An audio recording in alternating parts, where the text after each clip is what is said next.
And if all the panelists would go up for questions. And as a reminder to the audience, there are 2 microphones there, and if you would just queue up for any questions.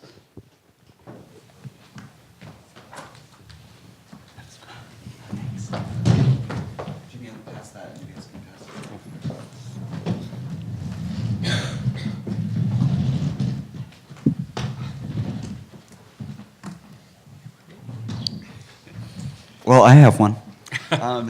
So I'm super interested in the context of the rapid uptake in the trial participation in Australia. Specifically, some of us here in the room just got back from Montreal to learn about the first wave of results from the Mobilise study that has taken place in Montreal and will be rolled out to Vancouver and Toronto. But I think we were pretty shocked to see that uptake of PrEP in Quebec is lower than we might have anticipated, even though it's the one province where it's been accessible since 2014. I don't know, Greg, if you would remember the numbers, but I think the numbers in Montreal and Quebec are actually lower at this point than what you guys were reporting in Queensland, even though it's been accessible since 2014. So what do you think was in place that caused those 3,000 trial participants to lock up those spots as quickly as they did? Is this on? Hello? Yep. Can you hear? Okay. It's actually quite bigger than that. So 3,700 spots were filled in less than 12 months in just New South Wales. And we had 2,600 spots filled in the same amount of time in Victoria. And as I said, we just opened up in Queensland and it's 600 people. So I think one of the key things is I heard the cost of PrEP discussed at $900. So in every consult that we talk about, we actually bring clients to a website called PrEP Access Now, which was developed completely unfunded by the community that put together the posters, You Can Fuck Raw. And essentially what it did, it made it really simple, and you just had to get a local script from an Aussie doctor. And then once you had that, you could easily place an online order. It was 2 steps. You could do it in 5 minutes as long as you had a script. So it was really, really easy, and we showed clients how to choose between the top 3, and it's only 13 Australian dollars a week to be on PrEP. So we had people on PrEP for a long time, and we promoted to, over in the last 2 years, over 5,000 people how to get free or close to free PrEP, because even when it's subsidized, it's still going to run about $9 a month. It was turned down in Australia, so it's not subsidized, but we provided an opportunity that, hey, it is cost effective. It's $1,000 a month for Truvada in Australia, but it's completely legal for individuals to import individual medicines for personal use. So we can't import them, the government can't import them, but an individual can. So if someone doesn't have healthcare access, for example, that's how they get affordable antiretrovirals if they're HIV positive. So it's the same scheme that we've been using, and we just simply facilitated it. And that's been occurring at a grassroots level. So when these trial spots came available, the community was hungry and waiting, and then it was a fast uptake. The only other thing I can say is, and I was born in Belleville, Canada, the weather is beautiful, and it's a great time to have sex when it's sunny and there's a beach. So maybe it's just the weather. Anyone else? Any other questions from the audience?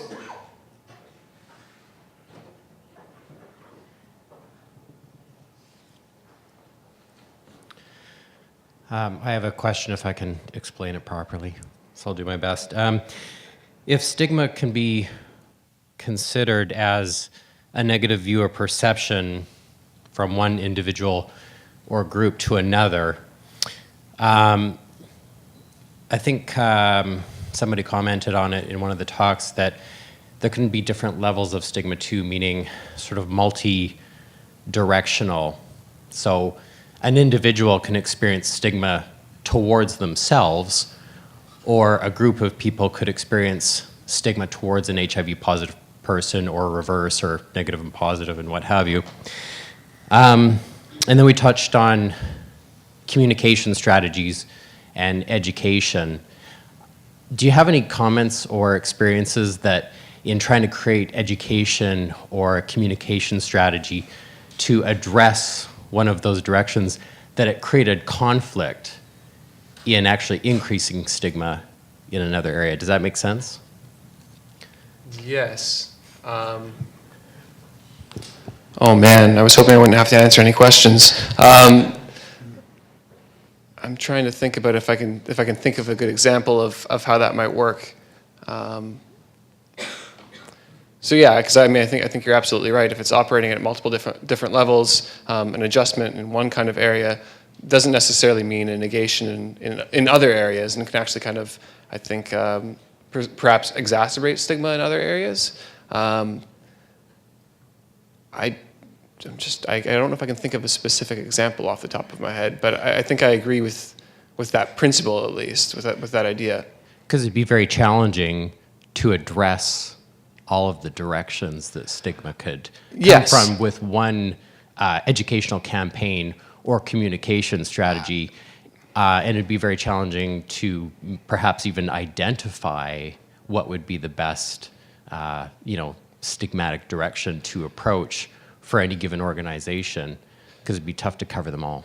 Yeah. Absolutely, and I think what I didn't get a chance to kind of cover, which is kind of like the most important thing, and so of course I just skipped it at the end, was this idea that it really does have to be kind of multiple different kind of attacks on stigma. So we need to have more queer competency amongst mainstream healthcare professionals, but we also need to be confronting views towards HIV positive people within the community still. So it definitely can't, you're absolutely right, it can't be one kind of form of education. It has to be kind of this mosaic, all these different kind of, these different approaches, I guess. So I absolutely agree with you. Yeah. Okay, thanks for the comment. Thank you.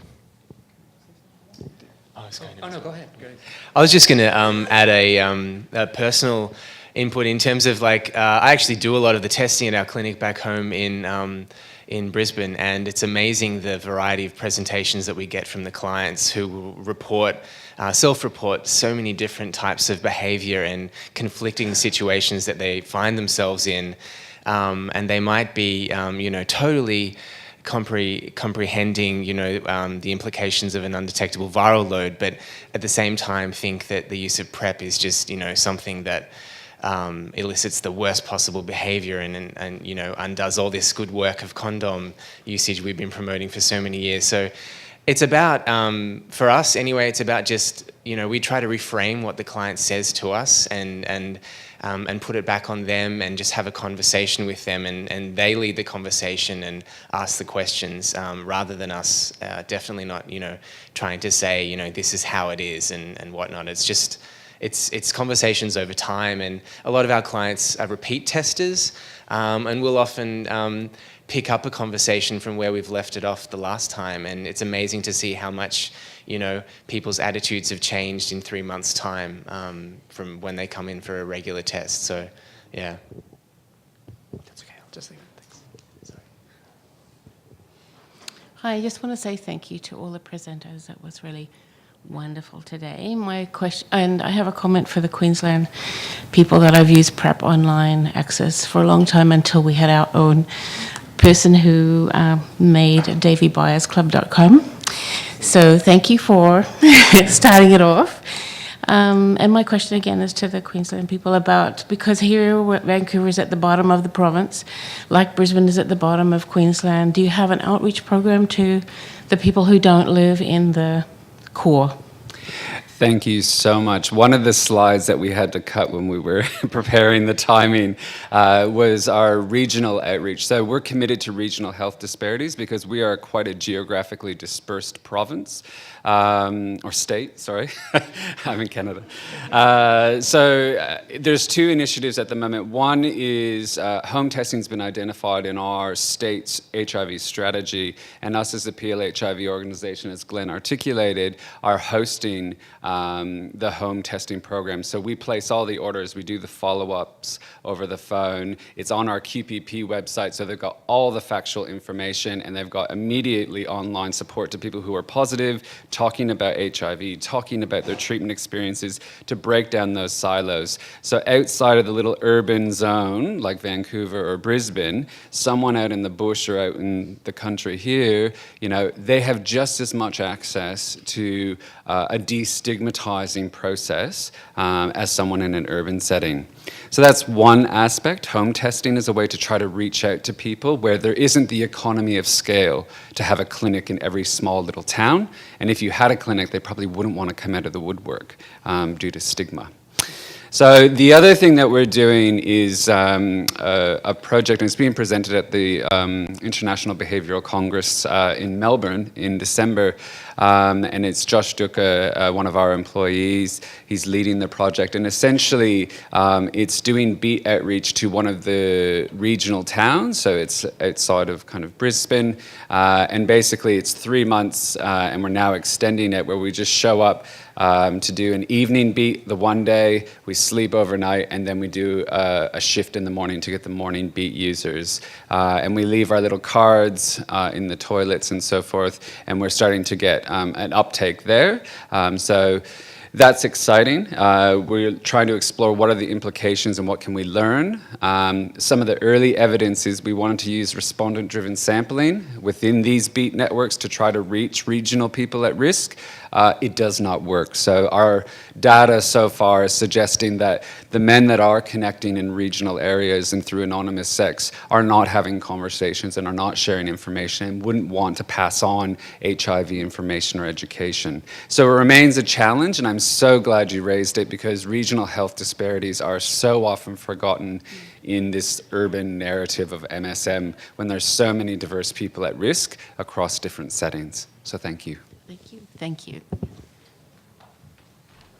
All right, everybody, we are encroaching in your break time, and I'm cognizant of the need for everyone to have a break before the keynote, which will be here at 11. So thank you to all the presenters very much. It's fantastic.